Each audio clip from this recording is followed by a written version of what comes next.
Mind tip for you channel में आपका स्वागत है।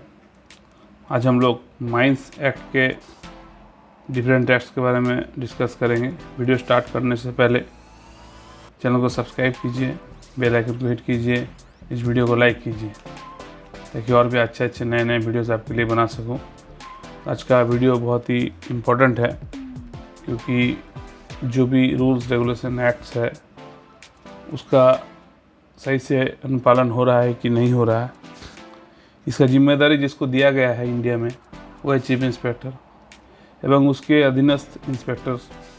उनका काम ड्यूटी सही तरीके से परफॉर्म करने में सहायता करते हैं। तो act number 5 chief inspector and inspector, इस बारे में आज हम लोग डिस्कस करेंगे। द सेंट्रल गवर्नमेंट में by notification in the official gazette appoint such a person as possesses the prescribed qualification, जिसका पास prescribed qualification रहे to be chief inspector of mines। तो ऐसा जिसका पास prescribed qualification है उसको chief inspector of mines के रूप में अपॉइंट करता है by गैजेट नोटिफिकेशन। कौन अपॉइंट करता है? Central government. किस लिए करता है? For all. अच्छा, किस लिए करता है? ताकि वो एक्ट, रूल, रेगुलेशन, सर्कुलर्स का सही तरीके से अनुपालन करते हुए माइंस एवं mineral mines, coal mines and mineral mines का जो है संचालन हो विथ सेफ्टी और बाय रूल एंड रेगुलेशंस। और ये जो चीफ इंस्पेक्टर ऑफ माइंस, इसका जो अधिकार है, अधिकार क्षेत्र क्या रहेगा? For all the territories to which this act extends and such person as possesses the prescribed qualification to be inspector of mines subordinate to the chief inspector।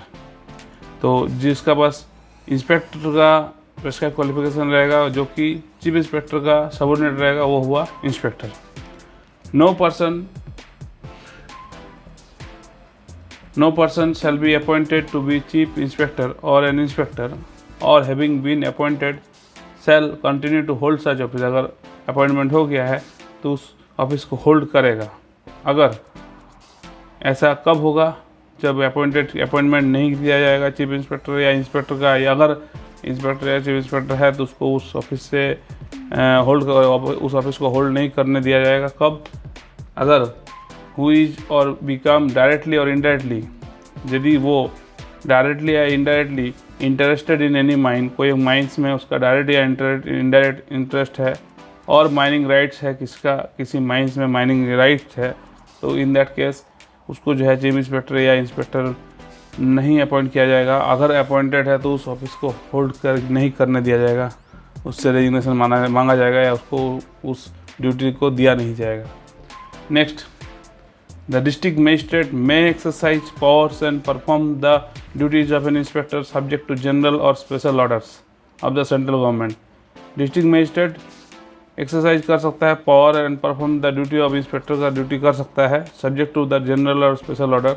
Central government का special या जनरल ऑर्डर अगर है उसके on behalf of that वो special power perform कर सकता है, exercise special powers and perform the duties of inspector,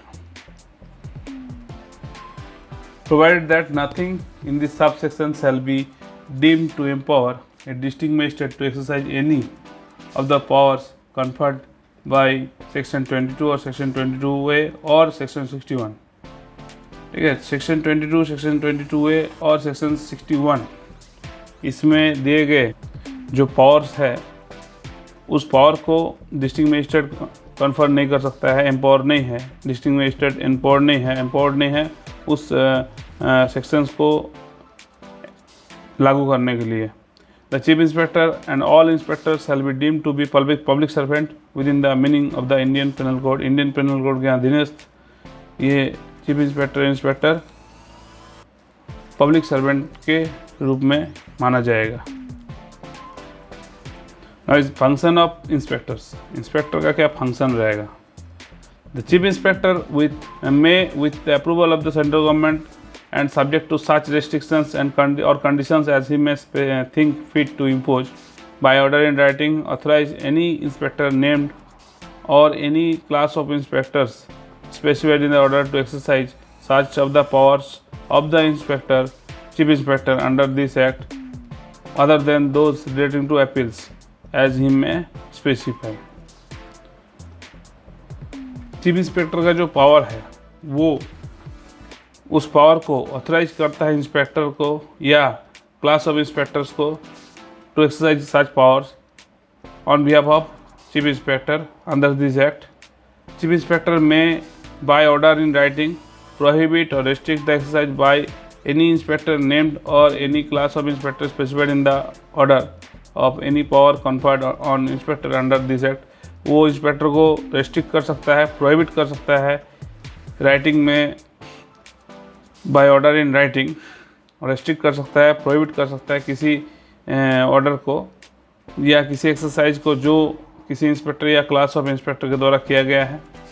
subject to the other provisions contained in this section, the chief inspector shall declare the local area or areas within which or the group or class of mines with respect to which inspector shall exercise their respective powers। तो किसी inspector का एक जो area होगा, क्या area होगा या class of inspector के लिए क्या एरिया रहेगा वो भी डिसाइड चीफ इंस्पेक्टर करता है। उसी हिसाब से वो इंस्पेक्टर लोग अपना काम करते हैं एवं उनको टाइम टू टाइम रिपोर्ट जो है चीफ इंस्पेक्टर को देना पड़ता है। इनको ऑथराइज किया जाता है इंस्पेक्टर्स को, चीफ इंस्पेक्टर उनको ऑथराइज करते हैं जो काम उसको करना है। और उसी तरह कोई अगर ऑर्डर इंस्पेक्टर निकाला है उसको रेस्ट्रिक्ट या प्रोहिबिट करने का भी ऑर्डर अथॉरिटी जो है चीफ इंस्पेक्टर के पास रहता है। Powers of inspector of mines. तो जैसे हम लोग का पता है कि हमारा जो इंडिया का जो मेन चीफ इंस्पेक्टर का जो ऑफिस है जो कि director general of mine safety office Dhanbad, उसी तरह हर एक जोन में ईस्टर्न जोन का जैसे सीतारामपुर में ऑफिस है डीएमएस का, इसके बाद नागपुर है, बिलासपुर है। तो जो विभिन्न जोन्स में बांटा हुआ है, इस हर एक जोन में एक हेड रहता है जो कि डायरेक्ट रिपोर्टिंग करता है चीफ इंस्पेक्टर को, और उस जोन में जितने माइंस है उस क्लास ऑफ इंस्पेक्टर का जो है जिम्मेदारी में रहता है। और हर एक माइंस का या कुछ ग्रुप ऑफ माइंस को जो है एक एक इंस्पेक्टर उसका डायरेक्ट निरीक्षण रखता है, निरीक्षण का अंडर में रहता है। इस तरीके से जो है ये पूरा सिस्टम काम करता है। तो अब हम लोग पढ़ते हैं power of inspector of mines. Chief inspector and any inspector में क्या कर सकता है, चीफ इंस्पेक्टर या कोई भी इंस्पेक्टर क्या कर सकता है, make such examination inquiry as he thinks fit in order to ascertain whether the provisions of this act and of the regulations, rules, bylaws and of any orders made there under are observed in the case of any mine। तो कोई भी mines में सारा act, regulation, rules, bylaws follow हो रहा है कि नहीं उसको ascertain करेगा। with such assistance if any as he thinks fit inspect and examine any mine or any part thereof at any time of day, by day or night, रात या दिन कभी भी इंस्पेक्शन कर सकता है, provided that the power conferred by this clause shall not be exercised in such a manner as unreasonably to impede or obstruct the working of the mine। ऐसा भी नहीं है कि ऐसा पावर दिया गया कि उस माइंस का वर्किंग को ऑब्स्ट्रक्ट करे या इम्पेड करे, ठीक है।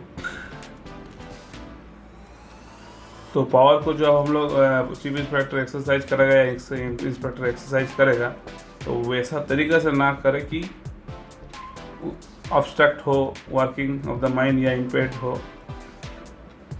Next is examine into and make inquiry respecting the state and condition of any mine or any part thereof. The ventilation of the mine कैसा है, sufficiency of the bylaws for the time being in force relating to the mine, all matters and things connected with or relating to the health, safety and welfare of the persons employed in the mine। जो आदमी कामगार वहाँ काम कर रहे हैं उसके health, safety and welfare सभी तरीके से सही से उसका मैटर्स जो है फॉलो हो रहा है कि नहीं, काम वेंटिलेशन कैसा है और बायलॉज में जो भी दिया गया है उसका सफिशिएंसी मेंटेन हो रहा है कि नहीं, सफिशिएंटली वो सब फॉलो हो रहा है कि नहीं। Take whether on the precincts of the mine elsewhere statements of any person, mines का एरिया में किसी पर्सन का स्टेटमेंट ले सकते हैं which may he may consider necessary for carrying out the purpose of for carrying out the purpose of this act. Exercise any other powers, कोई other powers अगर है इसमें he may be prescribed by regulation made by the central government in this behalf. कोई special power जो central government ने इस बारे में बनाया है उसका एक्सरसाइज कर सकते हैं. Provided that no person shall be compelled under this subsection to answer any question or make any statement tending to incriminate himself. तो किसी पर्सन को ऐसा कंपेल्ड या बाध्य नहीं किया जाएगा कि वो कोई स्टेटमेंट दे या आंसर दे या एनी क्वेश्चन का आंसर दे या कोई स्टेटमेंट करे जिससे वो खुद को इंक्रिमिनेट हो जाए, खुद ही इंक्रिमिनेट हो जाए. द चीफ इंस्पेक्टर और एनी इंस्पेक्टर में if he has reason to believe as a result of any inspection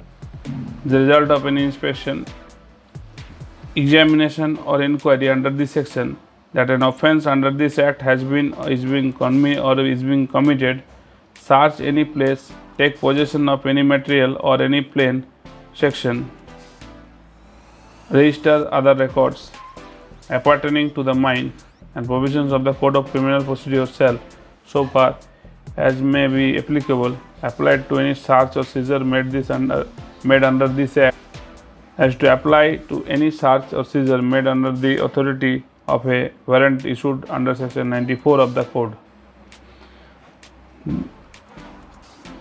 inspection के दौरान ऐसा अगर उनको लगे चीफ इंस्पेक्टर या इंस्पेक्टर को कोई ऑफेंस हो रहा है या किया जा रहा है या चल रहा है ऐसा, तो कोई मटेरियल का या यानी प्लान सेक्शन का या रजिस्टर का या रिकॉर्ड्स का सीजर या सर्च करते हैं, तो as per code of criminal procedure 1973 के सेक्शन 94 के तहत उसका जो है सीजर या सर्च कर सकता है, जो कि इस एक्ट के तहत होगा. तो हम लोग का जब इंस्पेक्शन में आता है और उनको अगर कोई सही से काम नहीं दिखाई दे तो उस जगह को एसर्टेन करने के लिए बहुत समय रिकॉर्ड्स, बहुत समय प्लान, बहुत समय विभिन्न एविडेंस जो है वो लेके जाते हैं साथ में. ये जो है लेके जाना सीजर के जो प्रोविज़न्स है उसके तहत आता है, जो कि कोड ऑफ क्रिमिनल प्रोसीजर 1973 के तहत के प्रोविज़न्स के तहत होता है. सेक्शन 94 जो है उस कोड का ये परमिशन देता है कि कहीं अगर गड़बड़ हो रहा है तो उसको प्रूव करने के लिए जो भी एविडेंस है उसको सीजर कर सकते हैं. तो यही इसमें बताया गया है सबसेक्शन 2 में, सेक्शन 2 ऑफ द एक्ट 7, इस बारे में इसमें बताया गया है. Powers of special officers to enter measure etc. Powers of special officers to enter, अब मान लीजिए वो माइनिंग इंजीनियर हैं और उनका जो है सर्वे में स्पेशलाइजेशन नहीं है. वो किसी जगह में इंस्पेक्शन में गया और वहाँ पर देखा कि इसका जो प्लान एंड सेक्शन जो भी सर्वे ऑफिसर प्रोवाइड कर रहा है उसमें कुछ फॉल्टी है या फॉल्ट है. उस फॉल्ट के कारण क्या हो सकता है, माइंस में लाइफ एंडेंजर हो सकता है, या फिर कोई मैकेनिकल या इलेक्ट्रिकल साइड से कुछ इश्यूज में है. तो वो उस चीज़ को एसर्टेन करने के लिए स्पेशल ऑफिसर्स को भेजते हैं. तो वही यहाँ पर powers of special officers to enter measure दिया हुआ है. Any person in the service of government duly authorized in this behalf by a special order in writing of the chief inspector or of an inspector may, for the purpose of surveying, leveling or measuring any mine or any output therefrom, after giving not less than 3 days notice to the manager of the mine, enter the mine, 3 दिन का advance notice दिया जाएगा और enter करेगा mines में सर्वे level major और the mine और any part thereof or any output therefrom, after giving not less than 3 days notice to manager of such mine, enter the mine, may measure survey level measure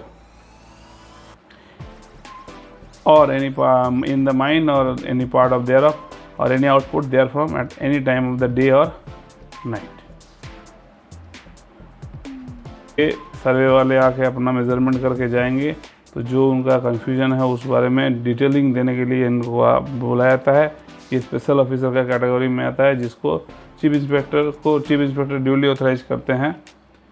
provided that where in the opinion of the chief inspector or of an inspector an emergency exist, जहाँ emergency हो रहा है, he may by order in writing authorize any such person to enter the mine for any of the aforesaid purpose without giving any such notice।